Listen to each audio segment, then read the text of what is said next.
this day like all the rest. First thing every morning that I do is start missing you.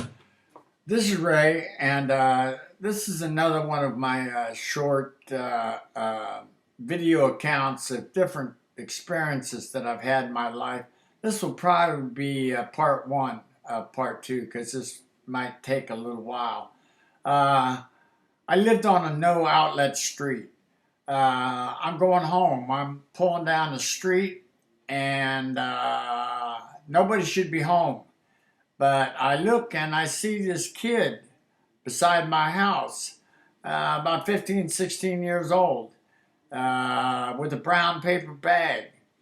And I don't know what he's doing. I don't know what's going on, you know. So I pulled in the driveway real quick and got out. And I said, hey, what are you doing?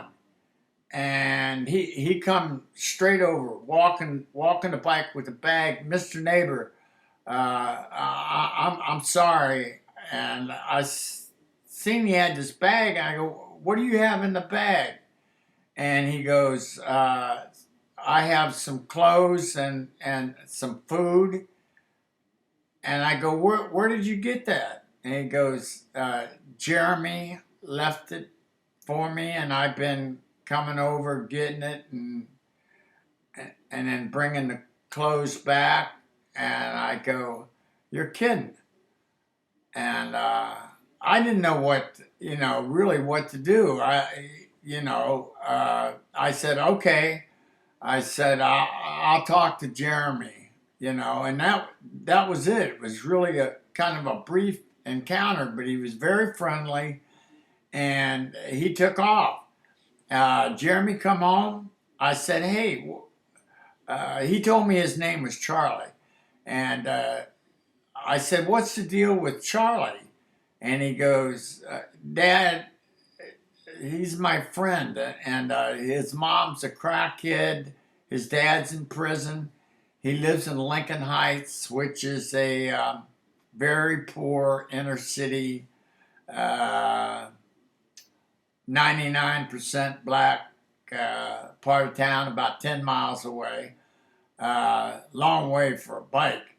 And he couldn't sleep. He'd be up at 2 o'clock because the smoke and the noise, and he was just in a bad situation. And Jeremy, God bless his heart, has always been like this. Said, I'll take care of you. I'll help you. And so I listened to this story, and right away I knew I had to do something. This kid had no chance of a decent life in the situation he was in. But I felt helpless. But I knew I had to do something. So I talked to my wife, and I said, look, I got to do something. And I had Jeremy talk to Charlie and set up a meeting. I wanted to go meet his mom. And we went over, and his mom wasn't there, but his grandmother was. And man, he loved his grandmother. And she was an old black woman, and very religious, had the Bible in her hand when she opened the door. And came in, and I said, look, I don't want to intrude or anything, but Charlie told me the situation that he's in, and I want to know if there's any way that I can help. Can I take him for the rest of the school year, just to get him out of this situation? And she started crying. She said, Lord, I've tried so hard to get that girl off of cocaine, but that drug has got her so bad that she couldn't. And Charlie was suffering, food-wise, clothes-wise, you name it.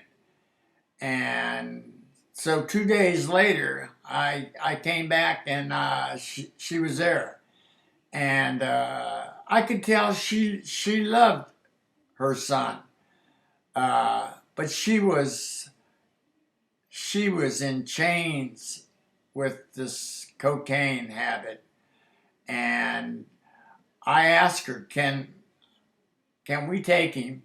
Uh, we'll bring him back anytime you want to see him. Uh, just get him out of this situation and give him a shot at a decent life until you can clean up. And just like that, she said, that would be a blessing. That would be a blessing. And so, in an instant, I was the father of 3 sons. Because I told Charlie, look, I'm not going to treat you different. I will treat you like a son, and I expect you to follow my rules and treat me like your father, even though I'm not your father. And he was really a polite kid, and so anti-drug. He wouldn't even take a aspirin. But I found something out over that year. We had him for a year. There was a lot of myths and lies, actually, that were taught to him about white people. And living together, day in and day out, we learned about those. We went out and bought bunk beds, and we got Jeremy's room set up, and it was perfect. It was one of the best years that I've had, and definitely the best Christmas. He called me Dad. I called him Son. And we had our run-ins. The cultural differences were unbelievable. The myths, I've got to be honest with you, the lies that he had come to believe about white people. One time he had a severe toothache on a Sunday. Everything closed. No insurance, nothing. We had no idea what to do, and he was in severe pain.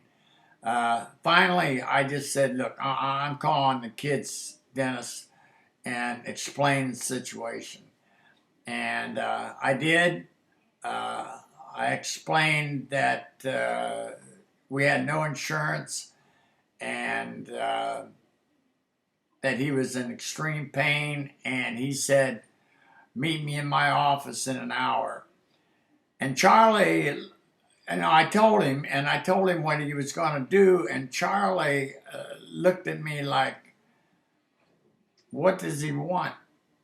I mean, it was almost like he believed that white people will only do something for you to get something back.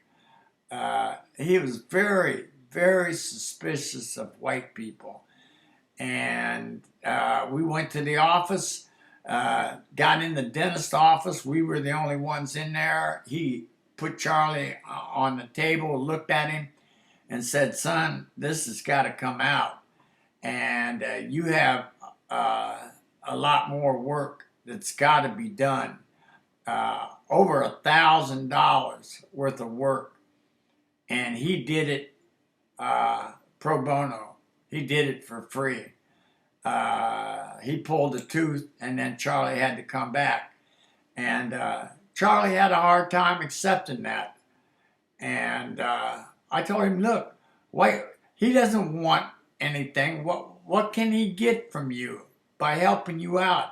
He helped you out because he cared about you. And I'll be back, and I'll tell you part 2 of what happened with Charlie.